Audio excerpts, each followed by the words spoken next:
دنیا کے مختلف خطوں میں دین اسلام اور انسانی فلاح و بہبود کی خدمت کے لیے اللہ تعالیٰ جن اپنے بندوں کو چنتا ہے ان کو یہ توفیق عطا کرتا ہے کہ وہ اللہ کے راستے پہ چلتے ہوئے فلاح و بہبود کے کام کریں، اور وہی بندے مقبولان خداوند کہلاتے ہیں، اور بزرگان دین بھی کہا جاتا ہے انہیں۔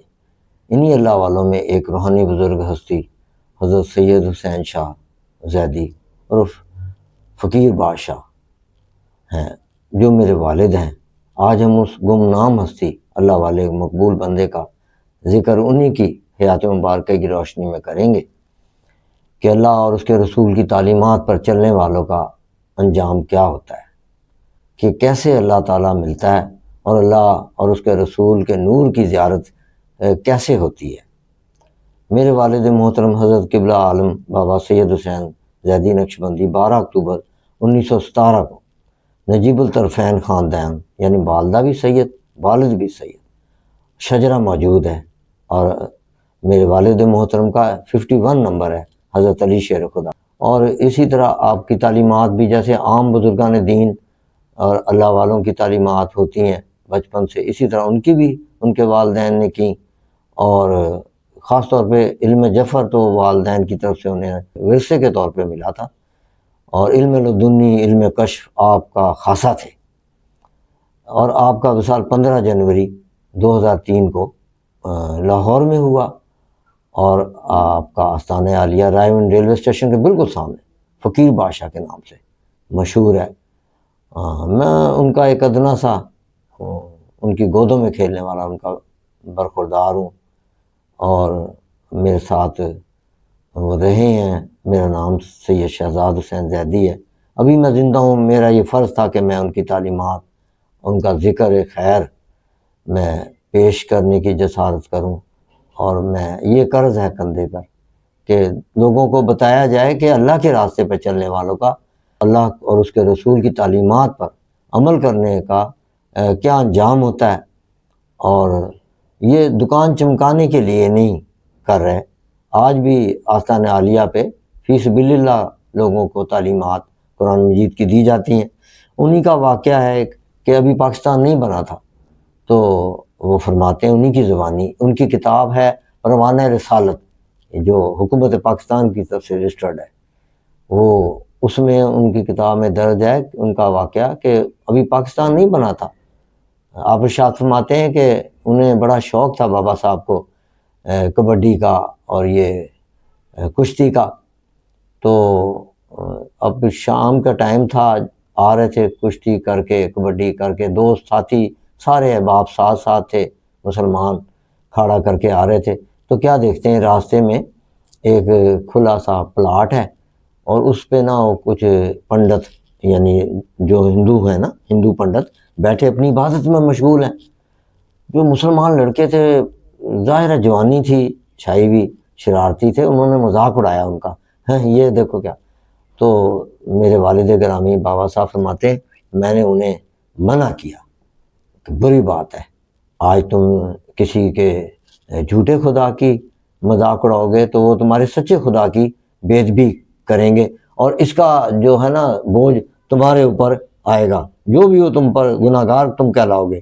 تو انہوں نے یہ بات پھر میری مان لی لڑکوں نے، والد صاحب فرماتے ہیں، اور وہ چپ کر گئے، انہوں نے مذاق نہیں اڑایا ان کا، پنڈتوں کا نا۔ تو اس طرح سے یہ آیا گیا، واقعہ ہو گیا، گھروں کو چلے گئے سب۔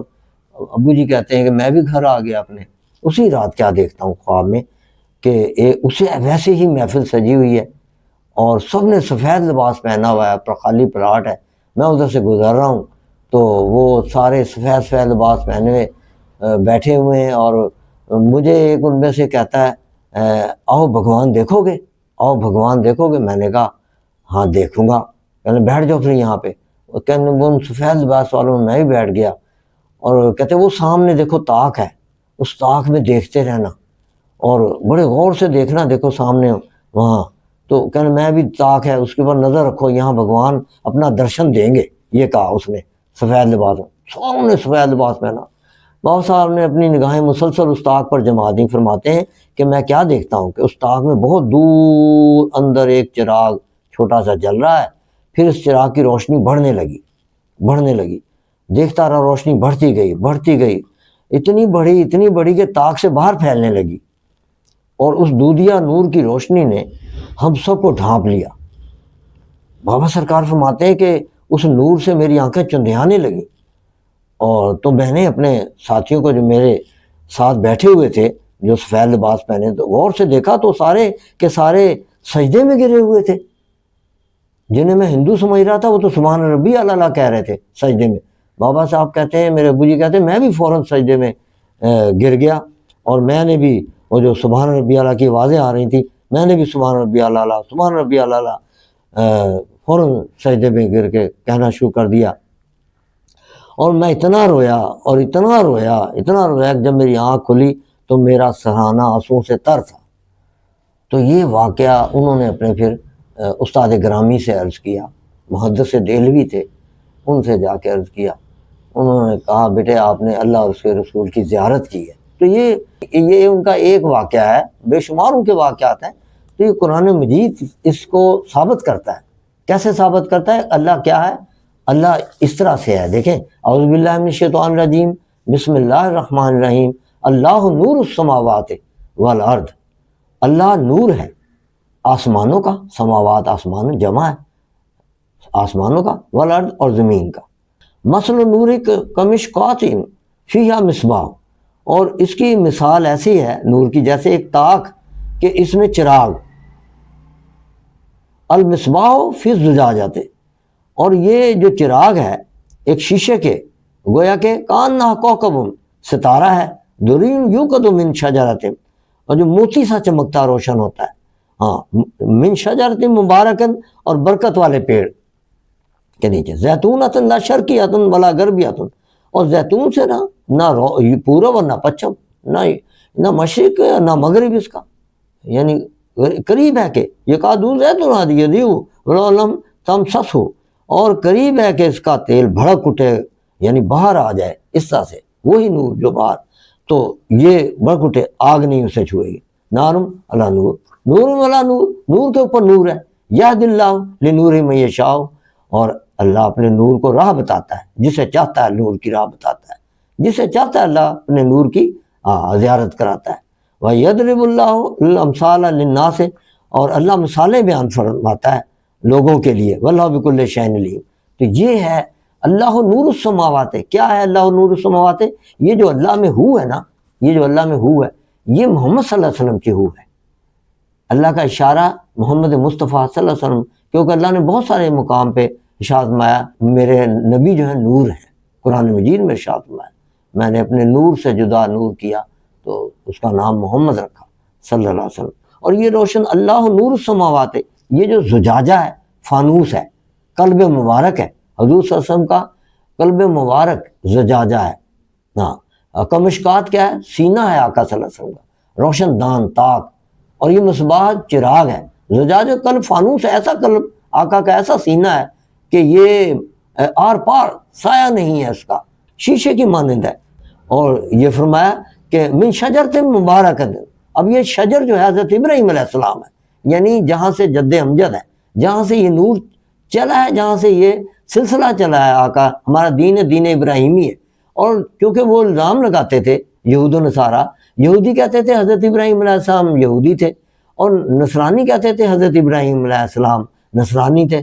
تو اللہ تعالیٰ کہہ رہا ہے یوقد من شجرۃ مبارکۃ زیتونۃ لا شرقیۃ ولا غربیۃ، نہ یہ مشرق کا ہے نہ یہ مغرب کا ہے، نہ یہ یہودی تھے حضرت ابراہیم علیہ السلام، نہ نصرانی تھے، کیونکہ ایک ان میں سے یہودیوں میں اور نصرانیوں میں ایک مشرق کی طرف منہ کر کے نماز پڑھتا تھا، اور یہودی مغرب کی طرف منہ کر کے نماز پڑھتے تھے۔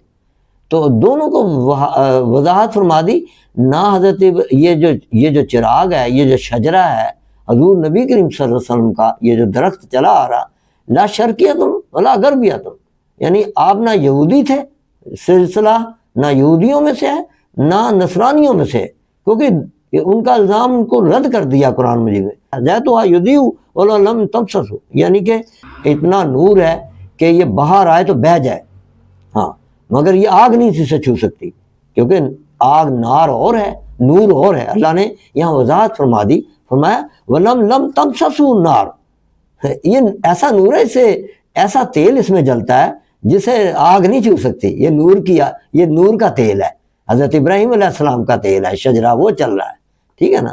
نور ملا نور, یعنی نور ملا نور سے مراد ہوا کہ اللہ تعالیٰ بھی اوپر سے نور اور نیچے محمد مصطفیٰ نور, یعنی چراغ نبوت کا شجرہ سے روشن ہے. اس نور محمدی کی روشنی اس مرتبہ کمال ظہور پر ہے کہ آپ اگر اپنی نبی ہونے کا بیان بھی نہ فرمائیں, جب بھی لوگوں سے چھپ نہ سکیں گے.